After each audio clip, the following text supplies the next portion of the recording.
창세기 17장에서 하나님께서는 아브라함의 이름을 바꿔라 이렇게 말씀하십니다. 너의 이름을 바꿔라.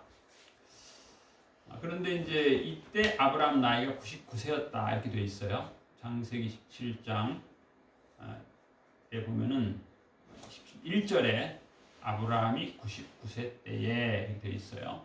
그리고 이제 16장 마지막 절에는 어떻게 되어 있냐면 하갈이 아브라함에게 이스마엘을 낳았을 때 아브라함이 86세였더라 이렇게 되어 있어요. 그러니까 이 짧은 것 같지만 13년의 공백이 있어요. 13년의 공백. 어떻게 보면 세상 말로 표현하면 슬럼프 기간. 슬럼프 기간. 아브라함이 하나님을 찾을 수 없는, 하나님과 가까이 할 수 없는 그런 기간으로도 볼 수 있고, 또 어떻게 보면 영적 진보가 없는 기간, 영적 성장이 없는 기간, 또 어떻게 보면 아브라함 입장에서는 후처를 보고 아들을 봤는데 그 애가 이쁘다는 거죠. 그래서 그런 말 있죠. 자녀를 기를 때보다 손주를 기를 때 손주가 정말 더 예쁘고 뭐 소위 표현대로 눈에 넣어도 안 아프다 그런 표현을 쓴다 그래요. 제 친구 말 들어보면 빨리 손주 낳으라고. 그걸 모른다고, 손주의 기쁨을 모른다고 그런 얘기 해요. 손주가 참 마찬가지 늙어서 낳은 아이. 아브라함이 그런 거죠. 그 아이가 이쁜 거죠. 거기에 푹 빠진 거예요. 그리고 걔가 자라면서 걸음마를 하고 뭐 어느 날 뒤집기를 하고 걸음마를 하고 옹알이를 하고 말을 하고 이런데 아브라함이 이제 거기에 푹 빠지지 않았나 이렇게 생각할 수 있어요. 그런데 아브라함의 조강지처인 사라 입장에서는 또 그렇지 않아요. 그 당시 사례죠, 사례. 사례 입장에서는 남편이 후처와 그 아이에 푹 빠진 거예요. 이게 사례 입장에서는 참 위기예요. 절망의 시간이에요, 어떻게 보면. 또 어떤 면에서는 또 포기의 시간이기도 하고, 또 사례 입장에서는 또 분노가 이렇게 일어나는, 어떻게 보면 또 우울하기도 하고. 이것이 이제 종합적으로는 아브라함에게도 어떻게 보면 위기예요. 그런데 이제 어쨌든 하나님께서 이 99세 할아버지 아브라함에게 이름을 바꾸라라고 했는데 이게 적절한가? 시의 적절한가? 시기 적절한가? 이렇게 또 만약에 아브라함 우리가 저기 18절 우리 오늘 17장 10 한번 다시 보기 16에서 18절 16절 자 다시 창세기 17장 16절 제가 여러분 한 절씩 교독하겠습니다. 16절 17절 18절을 교독하겠습니다. 내가 그에게 복을 주어 그가 내게 아들을 낳아주게 하며 내가 그에게 복을 주어 그를 여러 민족의 어머니가 되게 하리니 민족의 여러 왕이 그에게서 나리라. 아브라함이 엎드려 웃으며 마음속으로 이르되 100세 된 사람이 어찌 자식을 낳을까? 사람은 90세니 어찌 출산을 하려고. 아브라함이 이에 하나님께 아뢰되 이스마엘이나 하나님 앞에 살기를 원하나이다. 아멘. 아브라함이 이제 비웃는 거예요. 누구를 비웃어요? 물론 이제 하나님도 비웃고 자기도 비웃고 또 자기 아내도 비웃고 왜? 늙었으니까. 그러니까 하나님이 저한테 복을 주시려거든 젊었을 때 주셔야죠. 또 특별한 은혜를 주시려면 젊었을 때 주셔야죠. 그런 느낌이 좀 있어요. 때가 늦었다는 거죠. 그러니까 지금 이제 어찌 이런 일이, 어찌 자식을 낳을까? 사라가 90세니 어찌 출산하리요? 이걸 이제 우리나라에서 이 장면을 뮤지컬로 표현을 한다면 여기에는 그 아브라함이 이제 그런 독백이랄까요? 방백이랄까요? 무슨 노래를 불러야 되겠어요? 우리나라 유행가 가수 문주란이 부른 동숙의 노래라는 게 있어요. 거기에 가사가 그런 말. 때는 늦으리. 하나님 때는 늦었습니다. 이제 여기 지금 17절은 아브라함이 엎드려 속으로 웃으며 마음으로 이르되 100세 된 사람이 어찌 자식을 낳을까? 말도 안 된다. 내 아내 사라는 90세니 어찌 출산이 가능하리요? 그렇게 해놓고 다시 18절에서는 이제 말을 했어요.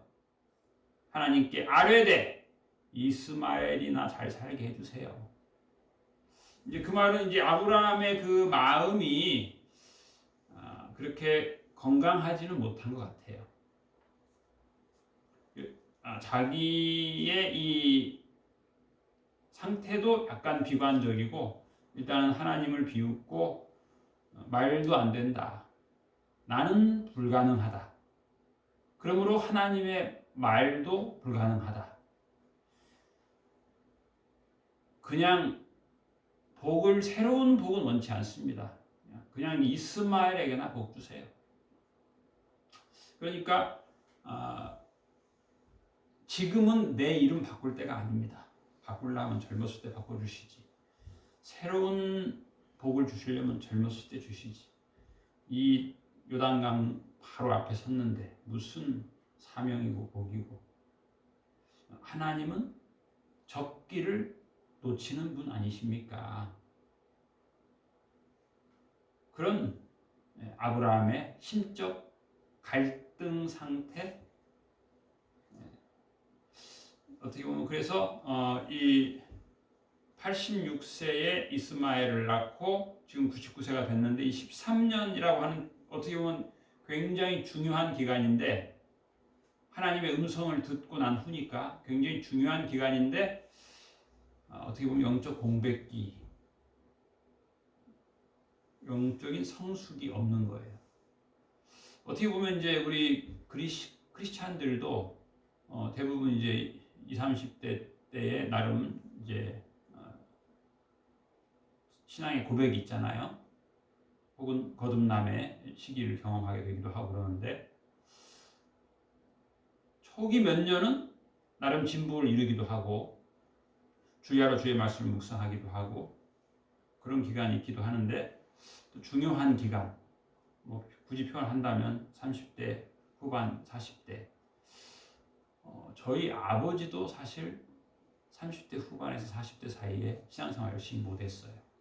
30대 초반까지만 열심히 하시고 경찰에 들어가면서 담배도 배우고 술도 배우고 그랬던 기간이 있었어요. 어떻게 보면 그리고 나서 이제 40대 후반에 또 다시 전도를 또 열심히 또 하시고 그러셨는데 그런 느낌이 있는 거죠. 아브라함에게 있어서도 어떤 침체기, 영적 침체기, 하나님하고 굳이 친밀하지 않아도 살 수 있다는 어떤 인생의 기초가 생긴 것 같은 그런 느낌.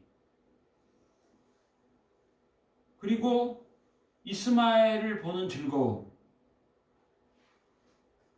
또 후처인 이스마엘의 엄마를 또 즐겁게 해줘야 되고, 그래서 성경에서는 이 13년이 없는 거예요.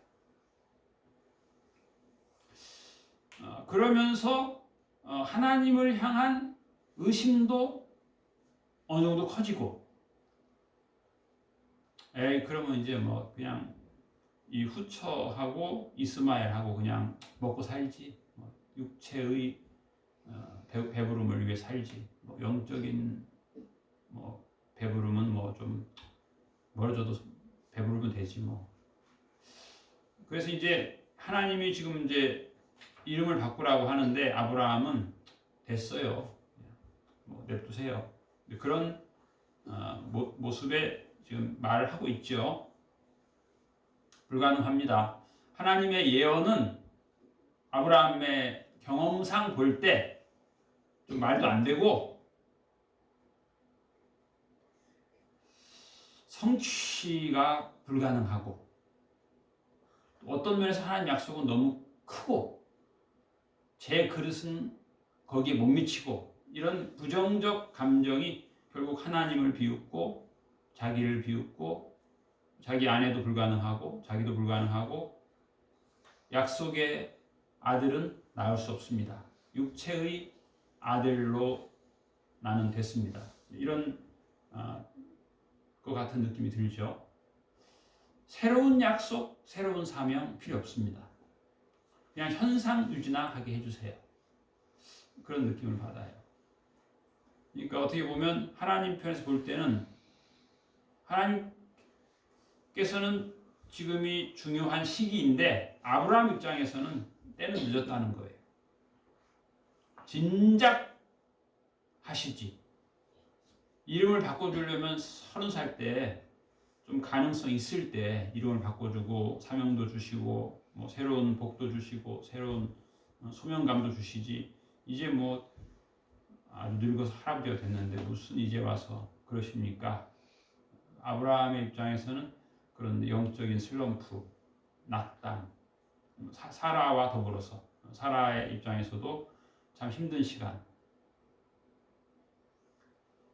그런데 하나님께서는 지금 큰 계획을 가지고 말씀하시죠.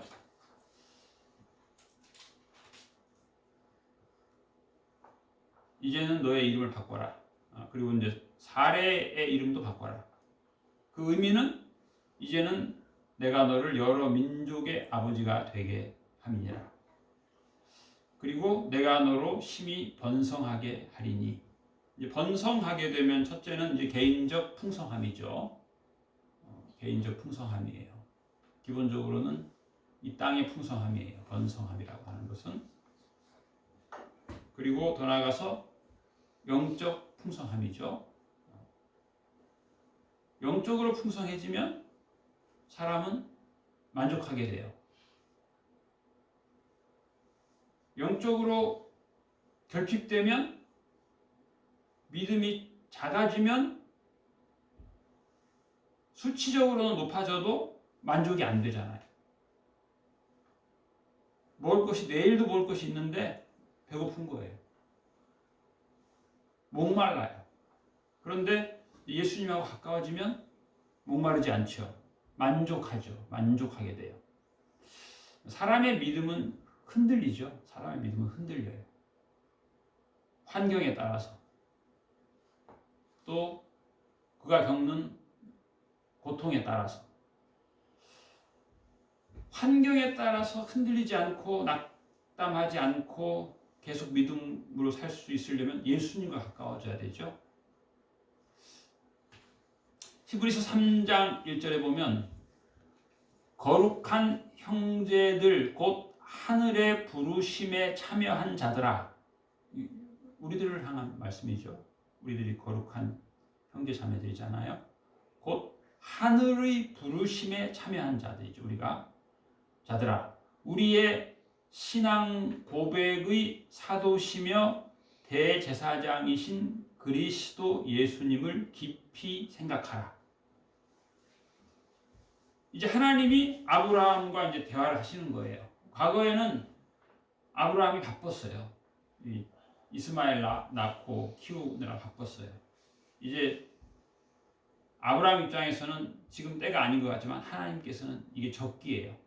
이제는 아브라함도 다양한 걸 경험한 거예요.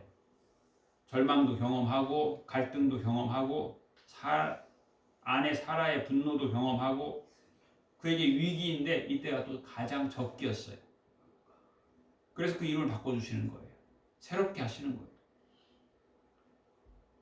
그리고 그에게 자꾸 말씀하시죠. 오늘 말씀을 많이 하십니다. 그동안 13년 동안 말씀을 잘 안 하시더니 오늘 아주 여러 가지 말씀을 하세요. 27장에는 여러 가지 말씀이 있어요. 아브라함에게도 말씀하시고 사라에게도 말씀하시고 아브라함의 이름도 바꿔주시고 사라의 이름도 바꿔주시고 우리도 어떻게 지금 송년주일인데 송년주일 마지막 금년 마지막 주일인데 며칠 남았지만 금년에 우리는 하나님께서 주신 이름대로 살았나 한번 반성하면 좋을 것 같아요. 거룩한 삶을 살았는지, 또 하늘의 부르심에 참여하며 살았는지, 예수님을 깊이 생각하며 살았는지 한번 반성하면 좋을 것 같아요. 새해에는 더 예수님을 깊이 생각하는 그런 축복을 더 많이 누리시기를 축복합니다. 아멘. 히브리서 12장 1절에 보면 이러므로 우리에게 구름같이 둘러싼 허다한 증인들이 있으니 모든 무거운 것과 얽매이기 쉬운 죄를 벗어버리고 인내로써 우리 앞에 당한 경주를 하며 믿음의 주요 또 온전하게 하시는 이인 예수를 바라보자. 그는 그 앞에 있는 기쁨을 위하여 십자가를 참으사 부끄러움을 개의치 아니하시더니 하나님 보좌 우편에 앉으셨느니라. 예수님과 멀어지면 우리 인생은 힘들어지는 거죠. 예수님과 가까워지면 아브라함도 마찬가지고 하나님과 멀어지면 잘못된 결정을 하게 되죠. 성급한 결정을 하게 되고 또 그 성급한 결정으로 말미암아 발생한 일들은 오랜 기간 근심이 되죠. 물론 사례도 성급하니까 자기 생각에 따라서 기도하지 않고 자, 내 아내하고 아이를 낳아라. 잠깐의 실수인데 그게 오랜 동안 사라의 근심이 되죠. 그 어떤 영화에 보면은 이 하갈이 임신해서 배에 딱 부르니까 촛불을 딱 켜요. 불을 켜가지고 자기 배에 산만한 것을 사라의 거처에서 보게 연극을 하는 거죠. 슬라이드 쇼를 해요. 몸종이었는데도 이 사라의 잘못된 결정으로 사라를 이제 멸시를 하는 거예요. 그러니까 때로 우리가 잘못된 성경적이지 않은 결정을 하고 예수님이 기뻐하지 않는 결정을 하고 예수님이 기뻐하지 않는 그런 행동을 하고 말을 하게 되면 사탄이 그걸 놔두지 않죠. 거기에 대해서 집요하게 추궁합니다. 사라의 그 순간의 결정이지만 13년 동안 사라를 얼마나 힘들게 했겠어요. 하갈이. 그래서 우리는 우리의 계획이나 행동이나 언어를 예수님께 비춰봐야 돼요. 이게 예수님이 기뻐하실 것인지. 예수님과 가까워지면 우리 인생은 힘들지 않아요. 예수님과 멀어지면 힘든 거예요. 예수님이 분명 말씀하셨죠? 수고하고 무거운 짐진 자들아 다 내게로 오라. 내 짐은 가볍다. 내 짐은 가볍다. 예수님께로 가까이 가면 가벼워지는 거예요. 멀어지면 근심도 오고 불안도 오고 부족해요. 부족해. 이 부족감, 불행감. 하나님은 나의 목자시다. 여호와는 나의 목자시므로 나는 부족함이 없으리로다. 예수님 안에 평안이 있고 풍성함이 있기 때문입니다. 인생에서 잘 나가는 사람도 많죠. 근데 잘 나가다가 끝이 안 좋은 인생도 참 많잖아요. 대통령들 참 얼마나 잘 나갔어요. 그런데 그 끝이 얼마나 어려워요. 그게 복이 아니잖아요. 예수 안에서 우리 겸손해야 되는 것이고 또 이 복은 영원한 복. 오늘 하나님께서는 영원한 복이라고 말씀하셨어요. 자자손손 복을 주시겠다 말씀하셨어요. 또 이것은 자자손손 기업이 된다 이렇게 말씀하셨어요. 영원한 기업이다. 물질도 주시고 영혼의 복 주시고 또 예수 안에 천국도 주시고 새하늘과 새 땅도 주시고 영원한 복입니다. 천국의 복을 우리에게 주신 하나님을 찬양하면서 성년의 시간 우리의 영적인 슬럼프들을 점검하고 하나님의 음성으로 더 풍성하게 채우고 감사할 것을 더 많이 발견하고 우리에게 믿음을 주시고 소망을 주시고 약속을 주시고 예언을 주시고 자자손손 복을 주신 하나님을 기쁨으로 찬양하는 복된 우리 모두가 되시기를 축복합니다. 기도하겠습니다. 하나님 아버지 감사합니다. 전염병으로 소문이 꼬리를 무는 이 시기에 저희들을 안보하여 주시고 우리의 생명을 지켜주시고 건강을 지켜주시고 예배할 수 있는 은혜를 주신 것을 감사드립니다. 또 송년 예배를 드리는 복락을 주신 것을 감사드립니다. 새해를 준비하는 시간 저희들이 세상의 풍조를 따라 살지 않게 하여 주시옵시고 예수님 더 깊이 생각하는 복된 삶을 살게 하여 주옵시고 날마다 예수님 바라보게 하옵시고 예수님 기뻐하는 생각을 하고 말을 하고 행동을 하며 계획하며 살게 하여 주시옵소서. 하나님 앞에서 걷게 하여 주옵소서. 하나님 앞에서 살게 하여 주옵소서. 그럴 때 우리가 실수, 죄악의 구렁텅이에 빠지지 않고 거룩한 삶, 온전하신 예수 그리스도를 따라가는 삶을 살 수 있사오니 저희들을 불쌍히 여겨주시옵시고 하나님 앞에서 우리의 생활이 더욱더 거룩해지고 온전케 되게 하여 주옵소서. 온전하신 예수님께서 우리를 이끌어 주실 것을 믿사오며 감사드리며 예수님 이름으로 기도하옵나이다. 아멘.